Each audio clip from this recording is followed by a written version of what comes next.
తూర్పు గోదావరి జిల్లా బిక్కవోలు గ్రామంలో ఉన్న గోలింగేశ్వర స్వామి ఆలయానికి చారిత్రక నేపథ్యం ఉంది. సుమారు 1100 సంవత్సరాల క్రితం తూర్పు చాళుక్యుల కాలంలో నిర్మించబడిన ఈ దేవాలయం శిల్పకళా వైభవం, ఆధ్యాత్మిక చైతన్యానికి నిదర్శనం.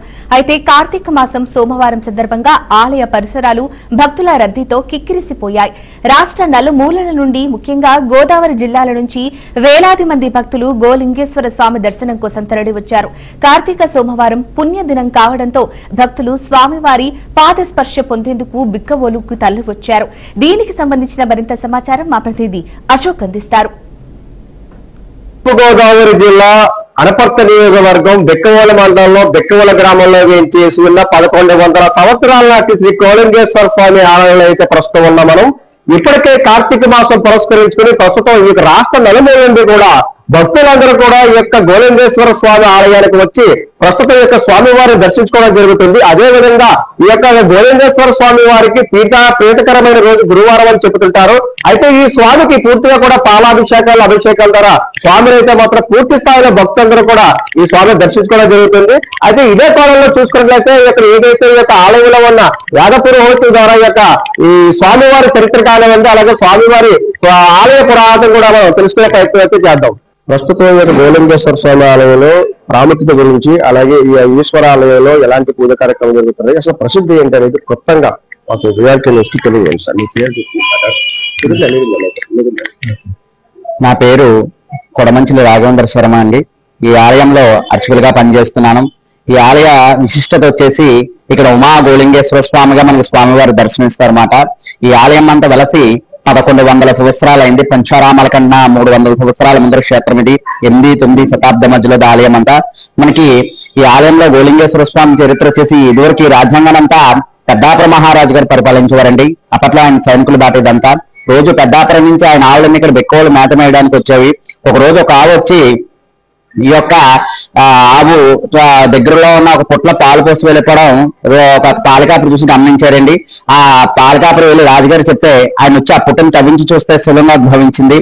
గోవు చేత కనుగొనబడాడు కాబట్టి ఈ స్వామివారికి గోలింగేశ్వర స్వామి నామధేయం వచ్చిందండి. మనకి ఈశ్వరుడు అనగా చాలా మంది ఏంటంటే శనివారాలు సోమవారాలు ఎక్కువగా అభిషేకాలు చేస్తూ ఉంటాం. ఇక్కడ ఈశ్వరుడికి వచ్చేసి గురువారం అంటే ఇష్టం అండి. గురువారం ఎందుకు ఇష్టం అంటే అండి, ఈ స్వామి గుళ్ళో గురుస్థానాల్లో ఉన్నారండి. అందుచేత జాతకరీత్యా గురుబలం తక్కువ ఉన్న వాళ్ళు గురువారం రోజున వచ్చి ఇక్కడ గోలింగేశ్వర స్వామికి అభిషేకం చేయించుకుంటే అండి చాలా విశేషమైన ఫలితం ఉంటుంది. ఇది మనకి ఇంకో విశిష్టత వచ్చేసి ఏంటంటే ఇది బ్రహ్మసూత్ర లింగం అండి. ఇది మనకి చాగంటి కోటేశ్వరరావు గారు చాలా ప్రవచనాల్లో చెప్తారు. కొన్ని పురాతన శివాలయాలు మనం దర్శించినప్పుడు గమనిస్తే శివలింగం మధ్యలో చారులాగా ఉంటుంది, దాన్ని బ్రహ్మసూత్రం అంటారు. అలాంటి లింగాన్ని ఒకసారి దర్శించుకుంటే కొన్ని వేల శివాలయాలు ఒకసారి దర్శించుకున్న పుణ్యం వస్తుంది అని చెప్తారు కదండి. ఈ శివలింగాన్ని స్వయంభూగా గుర్తు ఉంటుందండి.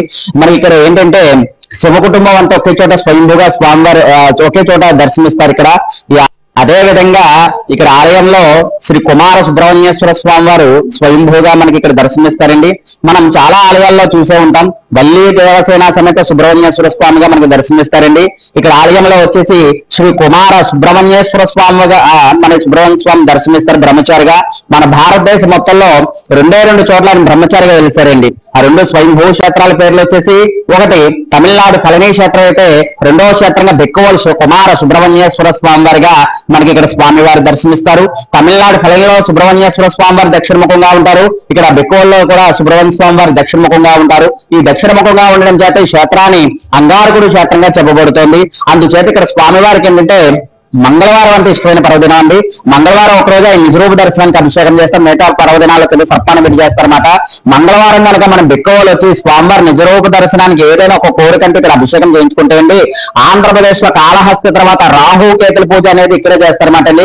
కాళహస్తి వెళ్ళిన వాళ్ళు చుట్టుపక్కల ప్రాంతాల వారందరూ ఇక్కడ మంగళవారం రోజున వచ్చి ఈ కుజరాహు కేతులకి, కాలసర్ప దోషాలకి, రుణ విమోచనానికి, విద్యకి, వ్యాపారానికి, సంతానానికి, వివాహానికి, దాంపత్యానికి, ఇలా మనకి ఎవరికి ఏ సమస్యలు ఇబ్బందులు ఉన్నా ఇక్కడ సుబ్రహ్మణ్యేశ్వర స్వామి వారికి 9 మంగళవారాలు అభిషేకం చేయించుకుంటే ఈ 9 మంగళవారాలు అయ్యే లోపల అనుకున్న కోరికలు నెరవేరుతాయండి.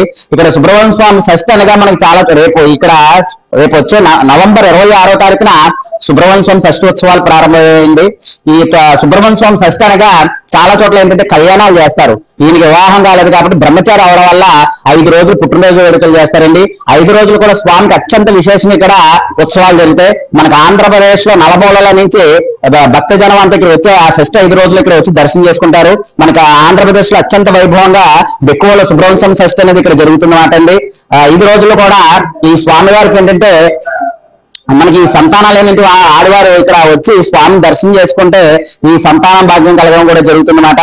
కాకినాగేశ్వరరావు అండి, మేము ఇద్దరు దంపతులు. ఈవిడ పేరు సంధ్యారావు అని.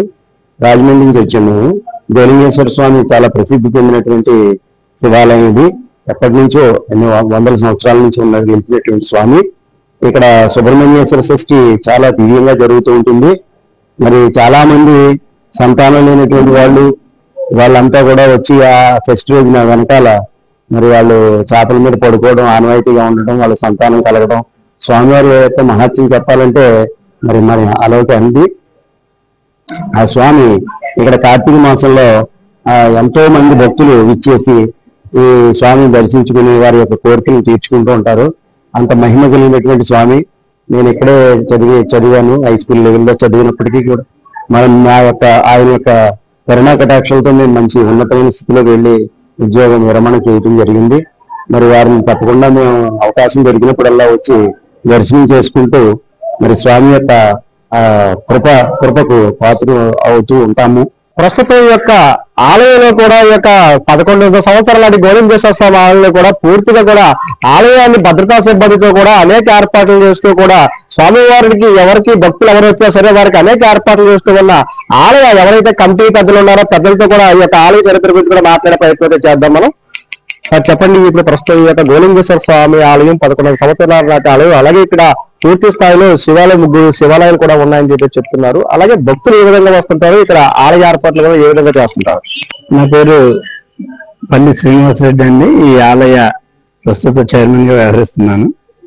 అంటే ఇది అత్యంత పురాతనమైన ఆలయం కాబట్టి ఈ ఆలయం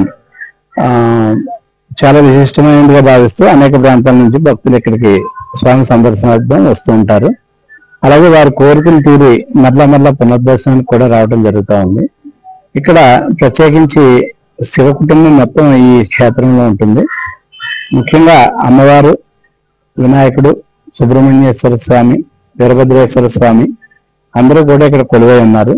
ఇదే ప్రాంగణంలో మొత్తంగా 3 శివాలయాలు ఉన్నాయి. బిక్కవోల్లో ఒకప్పుడు ఉండేటటువంటి 108 శివాలయాల్లో ఈ 3 ఆలయాలు ఇప్పుడు ప్రజెంట్ మనకి అందుబాటులో ఉన్నాయి. ఈ ఆలయాల్లో నిత్య దీప నైవేద్యాలు జరుగుతూ ఉంటాయి కాబట్టి భక్తులు అనేక ప్రాంతాల నుంచి ఇక్కడికి వస్తున్నారు. ఈ కార్తీక మాసం ప్రత్యేకించి ఈ విశిష్ట దేవాలయానికి వచ్చే భక్తుల తాకిడి కూడా అధికంగా ఉంది. వారందరికీ కూడా స్వామి దర్శనార్థం కొంచెం ఎక్కువ సమయం గుడి తెరిచి ఉంచడంతో పాటు వారందరికీ కూడా సమీపంలోనే భోజన సదుపాయాలు, ఇతర సదుపాయాలు కూడా ఇక్కడ కలగజేస్తూ ఉన్నారు. ప్రస్తుతం ఇది పరిస్థితి. ప్రస్తుతం అయితే ఇక్కడ ఏదైతే తూర్పు గోదావరి జిల్లా అనపర్తి నియోజకవర్గంలో ఉన్న బిక్కవోలు గోలింగేశ్వర స్వామి ఆలయం అయితే పూర్తిగా కూడా కార్తీక మాసం కూడా అంతా కూడా చాలా ఉత్సాహంగా జరిగిందని భక్తులు వేలాది మంది భక్తులు ఆదాయాలని చెప్పి ఇప్పటికే కమిటీ మెంబర్ల కారణమండి పురోహితులు కూడా చెప్పడం జరిగింది. అయితే ఈ యొక్క కార్తీక మాసం పురస్కరించుకున్న రాబోయే నెలలో కూడా షష్ఠోత్సవాలు కూడా రాష్ట్రంలో నుంచి కూడా నలుమూల నుండి అత్యంత వైభవంగా జరిగే కార్యక్రమాలు కూడా సమర్థంగా అన్ని ఏర్పాట్లు చేయబోతున్నామని చెప్పి అనపర్తి నియోజకవర్గ ఎమ్మెల్యే రామకృష్ణారెడ్డి గారి పర్యవేక్షణ కూడా పూర్తిగా చేయబోతున్నామని చెప్పేసి కూడా ఇప్పటికే ఈ కమిటీ పెద్దలు కూడా జరిగింది. ఏదేమైనప్పటికీ కార్తీక మాసం పేరు చెప్పగానే పూర్తి మహారాష్ట్ర నుంచే కాదు జిల్లాల నుంచి కూడా ఇప్పటి వరకే మనం చూసి ఉన్నాం కాబట్టి ప్రతి ఒక్కరు కూడా బెక్కవోలు గోలింగేశ్వర స్వామిని దర్శించుకుని స్వామివారికి తీర్థ ప్రసాద స్వీకరించడం జరుగుతుంది. కెమెరామెన్ విజయ్తో అశోక్, BRK న్యూస్, తూర్పు గోదావరి.